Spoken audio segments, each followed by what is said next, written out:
Objections in your sales process is a good thing. It's a natural part of our sales career. When you hear an objection from a prospect, it increases the likelihood that you can get a sale without dealing with buyer's remorse. It's simply feedback requesting more information. Be sure to stay tuned to this video as we give you the #1 way to handle objections and get more sales.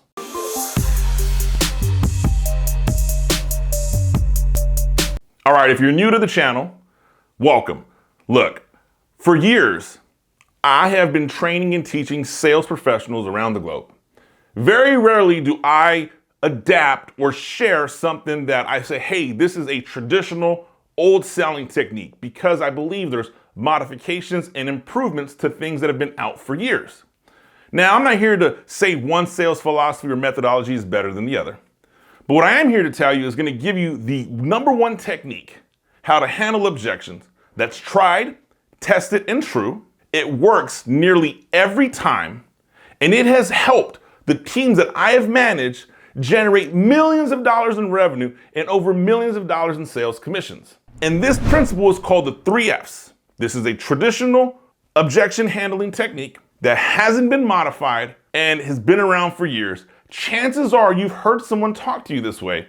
You just never put it together. And it goes like this: feel, felt, found. Once again, feel, felt, found. What this means is we're going to use those 3 words when we handle objections. When a customer is telling you that they have an objection to your product or service, it could be anything from pricing, logistics, timing, requests for more information, whatever it may be. No prospect wants to feel like they're the only person that's ever had that objection. As a matter of fact, if your prospect is the only person that's ever had this objection and they are made aware of this, the likelihood of you getting the sale is slim to none. So in order to fix this issue, we use the 3 words feel, felt, found.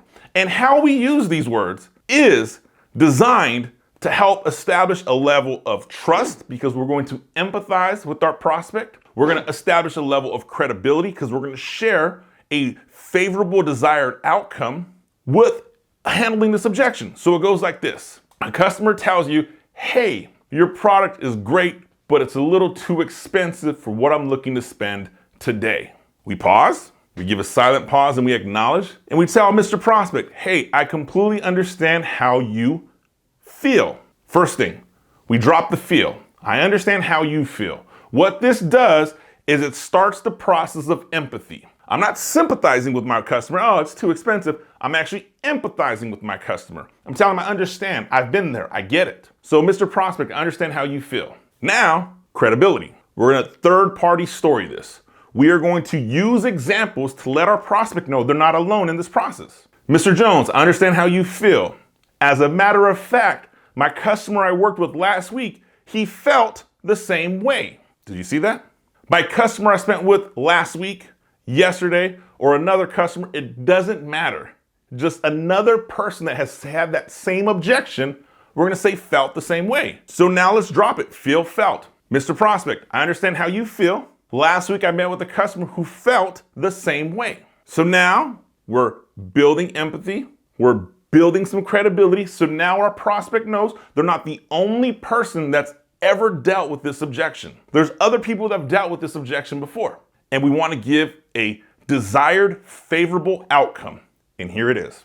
Mr. Jones, I understand how you feel. Last week I met with a customer. They felt the same way. What we found was that we broke up their purchase into multiple payments of non-interest, meaning they spent the same amount if they would have paid me in cash today, and we split it up over 6 months. They were able to get the product in their hand right away, and they were happy that they had this product coming into the holiday season. Boom! That's it. Feel, felt, found. I understand how you feel. I had someone else who felt this, and this is what we found. You can make this apply for anything in your business. Matter of fact, I just taught this last week in a sales masterclass, and I told the group, everybody did sales remotely. They were all in front of Zoom when they were making their sales call. Literally put a post-it note, feel, felt, found. Every time you hear an objection, execute, feel, felt, found. And you want to test it out in a non-sales process, have it with the relationship. Have that conversation with somebody you have a relationship with, a spouse, a significant other, a parent, a friend. They may have an objection, don't want to go to dinner. Hey, I understand how you feel. I'm sure at times I felt like I didn't want to go to places that you wanted to go to dinner. What I found is I actually enjoy the quality time we spend together, not really focusing on the food. Whatever the situation may be, feel, felt, found. Try it on your next sales call. Try it the next time somebody disagrees with you and let me know your thoughts. It is one of the most oldest traditional objection handling philosophies out there. And the reason it works is it establishes empathy and credibility at the exact same time. Hey, if you found any value in this video, do me a favor, smash that like button. Be sure to subscribe to stay up to date. We release videos every week. And if you need help handling objections and you're a sales provider, meaning you sell something to generate an income, you are a service-based sales provider, or you're a small business entrepreneur that is still responsible for your sales, I'm looking for 10 of you to join me in the Catapulting Commissions Academy. Come click this link right now. Just jump on a call with my team. We want to share some strategies with you on how we can improve your sales in the new year. I'm Anthony Garcia. This is Catapulting Commission Sales Talk. I'll see you next week.